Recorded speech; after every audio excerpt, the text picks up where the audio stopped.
It don't matter where you are in your life. You don't have to do it by yourself. It don't matter what you need. Colin can help. Can you hear me? I can hear you. Excellent. Yeah, I sounded like a robot on the Google Hangouts. I don't know what was going on with that. Yeah, you think Japan would have great technology, but the internet's actually really awful. Is that so? You guys just make everything and just don't make it work? Is that how it goes? Yeah, I'm not sure. I must say, when I moved here, I thought, technology was going to be outstanding. It's actually really antiquated. So let's run all the way back. We're with R.C. Sprague. You are an author. You are American, but you're in Japan. Give us a little bit of your background, buddy. Okay, so I was born in Florence, Kentucky, just outside of Cincinnati is where I grew up. Huge Reds and Bengals fan, and then I joined the Army after college, and that's how I ended up here working with the Japanese Ground Self-Defense Force. Excellent. And the Reds, it's one of those, I'm from Cleveland, it's one of those, you never even think of the Reds from Cleveland. But then as soon as you go just like 20 miles south, everybody's like, go Reds. Yeah, it's funny, the 1970s still have a hangover on most of Ohio, it seems like. It happens. So what took you to the Army? Was that a family thing? Was it just something that you wanted to do? Yeah, my dad and grandpa had been in the Army, and then I always wanted to be a pilot. So I actually fly helicopters when I'm not doing this kind of job. I'm a Black Hawk pilot. That's awesome. How long does that take to get trained and be able to fly a helicopter? So it's about a 12 to 18 month process, depending on when the courses start. There's about seven or eight different courses you have to go through in order to be a pilot. Interesting. When did you go into the Army? How long ago is that? So I started in the Army at 22 officially. I did ROTC in college for the 4 years I was there. So I've been in the Army for almost 8 years. Gotcha. And you're still enlisted in the Army? Is that right? Yeah, so I'm still an active duty officer, yes. And you told me before that you were in Afghanistan, you're in Japan now. Anywhere else that you've gone with the Army? So mostly just all over the states. I mean, I was stationed in New York for a while, Alabama. So I've been to, New York City, Boston, beautiful areas there, St. Augustine, Savannah, just a lot of different pretty historical places around the U.S. As far as other countries, it's mostly just, I've been to Canada before as well, but Japan, Afghanistan, and Canada. Gotcha. And flying a helicopter in different areas, I mean, you're going to get way better views than anybody else. In the U.S., where's the best place that you've ever flown over just for a view? The best place is actually from Pensacola Beach all the way to Panama City Beach. Got to fly over the water, about 50 feet to 100 feet off the water. It's just beautiful. You saw sharks, stingrays, all kinds of stuff. That's crazy. And what made you want to go with a helicopter over like an airplane? Was it just growing up you always loved helicopters? Well, helicopters can do something that airplanes can't. They can fly backwards. Interesting idea there. I would never have thought of that one. So probably the most interesting thing I've ever done in a helicopter is, so you've seen like a ballerina spin around, right? Mm-hmm. So you take a helicopter and you literally spin it down the runway. So you just stay on the runway and just spin all the way down. Are you off the ground, or you keep the legs on the ground with that? You're about 10 feet off the ground, 10 to 12 feet off the ground. You just spin all the way down, called pirouette, all the way to the end of the runway.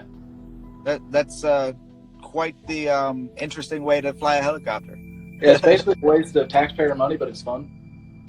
I mean, you got to have some bit of, I mean, you could look at it as a waste, or you could look at it as a morale booster, right? You got to have some fun. If you can get shot at, you might as well have some fun. Exactly. So you said that you're in the Japanese Peace Corps, not Peace Corps. You train for natural disasters. Is that right? Yeah, that's the biggest thing we do. So I work with in a bilateral coordination section. So I work in a building where the Americans are on one side, the Japanese are on the other, and we converge to discuss natural disaster relief. Like they had those big earthquakes up in Hokkaido in like October of last year. So we were ready to respond with any kind of U.S. support that they needed, and we worked with the U.S. aid in order to get any kind of State Department help that they need. Usually the Japanese are really good. I mean, when it comes to natural disasters, that's what they train for, that's what they prepare for, but we're always available in case they need additional assets. And why does the U.S. Army do that? So there's actually also Navy personnel here, Marine Corps, and Air Force. It's just there's 4 different sections of the Japanese Self-Defense Force. You have a Maritime Defense Force, an Air Defense Force, a Ground Defense Force, and then it's the ARDB, which is Amphibious Rapid Deployment Brigade. So you have different versions, and they all team up with the different military sections of the U.S. Gotcha. And as a helicopter pilot, what are you doing there? Are you just kind of telling them the best evacuation routes, or are you allowed to say any of these things? So what I mostly do is a little bit outside of my normal realm as far as I don't do as much about helicopters. I'm more doing bilateral work, to getting to coordinate, let them know what can the U.S. bring to help them out. What functions are we able to provide and how quickly we can provide them. Gotcha. And you said there was an earthquake in October. You were there for that? How was that for you? So I was not actually in Hokkaido when that happened, but I have experienced 3 earthquakes here in the Tokyo area. And what magnitudes were those? Big ones, little ones? Fairly small, actually. I mean, it's funny. You'll be sitting there, like 2 of them have happened in my office and one's happened at home. And the ones in the office, you're sitting there typing and all of a sudden your desk starts to move and you think it's just your buddy sitting next to you pushing on your desk a little bit. And then you look around, everybody else's desk is shaking and go, oh, I guess it's an earthquake. Nice. Yeah, the funniest one. So the one at home happened and I was sitting with my wife and she started to think I was kicking the couch. This is the first one she had experienced. She's like, stop kicking the couch. I'm like, I'm not kicking it. It's an earthquake. Nice. Is it just you and your wife? You guys have any kids? So we have 3 daughters. Gotcha. And they travel with you everywhere that you go? They travel with me when we go for like vacation, but the ones I do for work, they haven't had a chance to go to. They're all really small. Do you envision the daughters also flying helicopters at some point?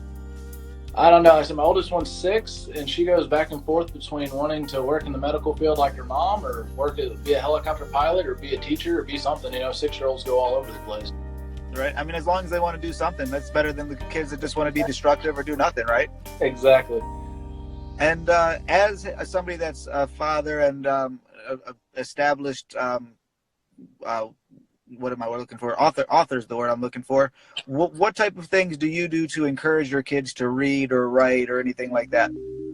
So the biggest thing, my oldest is just learning to read right now. So just reading to them every day is something I've tried to do since they were babies. Read them a bedtime story, try to help her work out reading every day, just simple books. My oldest is very creative. She draws really well. My middle child's still a little bit younger than my baby is really just a baby. She's only 17 months. So just try to get them to, play music, dance, and try to draw as best they can. Just trying to get all those creative juices going, it sounds like. Just got to encourage the creativity. And having kids in a foreign country, you obviously speak English. How are they doing linguistically? Are you teaching them a little bit of everything?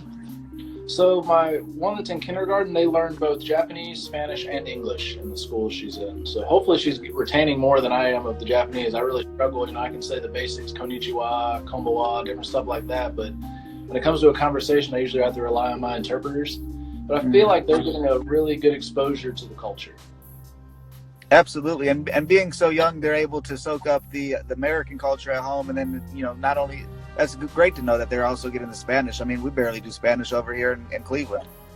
I wish we had done more Spanish when I was a kid. Yeah, I did it in high school, and I thought it was just the dumbest thing ever. And, as soon as you graduate and you get a job in the kitchen or just go out in real life, you're like, I really should have paid attention and learned that. Exactly. I wish I'd have paid more attention in Spanish as well. And what's it like being somebody that doesn't really speak the language? You said that, I'm guessing your job provides you an interpreter, but when you're out walking about just as a civilian, is that difficult not knowing the language? I mean, they don't even write it all similar over there. So it's not too bad. Most of the places around, like the they have English menus. You can easily just point and talk about what you want. A lot of people speak English. But the further away you go, like out into the countryside, Japan's a very isolated country in a lot of ways, and they don't want to, I wouldn't say they don't like foreigners as much, but the further away you get from the mainstream cities, the less welcoming they are. And they're not rude most of the time, but they'll just politely ignore you, is what one of my friends like to say. They'll just kind of be like, we'll avoid you and not make any kind of interaction. But it's not too bad most of the time. Gotcha. And as far as food, I mean, I think of Japan, I think of sushi and things like that. Is there anything that you got there that you were like, wow, why do they do that like that in America? This is not at all authentic how we get it. Hibachi. There is no hibachi in Japan. That is an American creation of Japanese food. Because we were huge hibachi fans, my wife and I were like, this is going to be great, lots of hibachi. And then we went over here and realized they don't really do hibachi. That's an American take on Japanese food. And the sushi is mostly sashimi, which is just thick pieces of fish, probably about 2 inches long by about half an inch thick. And so it's just mostly sashimi on rice, which is good. I don't mind it. But the best foods you can have in Japan are ramen. Their ramen is awesome. And then a curry. Actually, Japanese curry is better than Indian curry, in my personal opinion. That's got to be easy to do, in my personal opinion. I hate Indian curry. It's one of the few foods that I just can't do it. It doesn't get past the tongue. I think it's more past the nose. It's just such a strong, intense thing. I don't know. I haven't got into it yet, but I'll have to give the Japanese one a shot, I guess. Yeah, it's more like a brown gravy almost. It's like a brown gravy with spice. And on the topic of food, is there anything from back home that you just really wish that you could get that you just cannot get in Japan? Oh, there's all kinds of stuff. My wife's big one would be Chick-fil-A. She's a huge Chick-fil-A person, and there is not one to be found. As far as American restaurants, though, I mean, there's a Chili's on one of the military bases. You can get McDonald's, Burger King, Wendy's, KFC. So you can get a lot of different American-style foods. The pizza is lacking as well. There's no really great pizza restaurants here as far as like local little diners. I bet Cleveland has a bunch of good ones. But yeah, the local pizza is lacking. That makes sense. But there no like Pizza Hut, or it sounds like you have every other chain. Why don't they have the pizza chains for you guys? Well, they have a Pizza Hut, but I'm not a Pizza Hut fan. I like the local pizza. Yeah, Pizza Hut's one of the last case scenario in my personal opinion. It's like 90% grease and like 10% taste. Exactly. I said that when I was in New York, there was a great little local place called Cam's, and they had New York style pizzas, even though we weren't downtown, Manhattan or anything. So yeah, we really miss that kind of pizza. Yeah, I like just about every type of pizza except thin crust. I can't really do the thin crust. It has to have like some sort of doughy bit to it. Yeah, you wouldn't like Japanese pizza then, because it's mostly cracker type crust with a lot of tomato sauce and just a tiny bit of toppings. Yeah, I'll stick to the American pizza. And you said that tech wasn't. The internet and stuff like that wasn't really going there. Is that a governmental thing, or why do you think that internet-wise isn't really with it? I'm really not sure. I mean, when you think Japan, you think very technologically advanced. Mm-hmm. And I've spoken to a few of my friends that have lived both in Korea and Japan, and they say Korea is actually the technological place. Like, you go everywhere in public has free Wi-Fi. Everything works really fast. But in Japan, it's like they pick one time and they just want to stay there. Like, it's good enough. We'll just keep perfecting this good enough. Yeah. So like internet-wise, are they at dial-up? Or are they at broadband?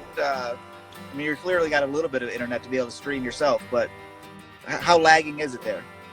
It's been pretty bad. If you try to run lots of devices, so you're watching Netflix on TV, you're trying to stream something on your computer or phone, it starts to get slow and grainy, which to me is like, about 5 to 6 years ago in the States. Gotcha. And is internet and things like that, is that expensive in Japan? Is it a premium luxury service? I'm assuming probably for people in Japan it probably is a little bit more, but the military gives us a better deal, so it's about $100 a month, so not too bad. And then the phone service, I actually still have Sprint, because Sprint is owned by a Japanese company, SoftBank. So I could bring my Sprint phones to Japan and just pay $5 extra bucks a month. That's amazing that you work there. I've known so many people with Sprint, and if you're not in like right by their tower where we live, it just does not work at all. Yeah, it's great here. SoftBank's the biggest provider in Japan. So Sprint's terrible in the States, but great in Japan. Good to know. So if I ever go to Japan, I should just go get a Sprint phone for like a month. Oh yeah, because like I said, $5 a month, and you get all the same services, unlimited everything. It's great. That is great.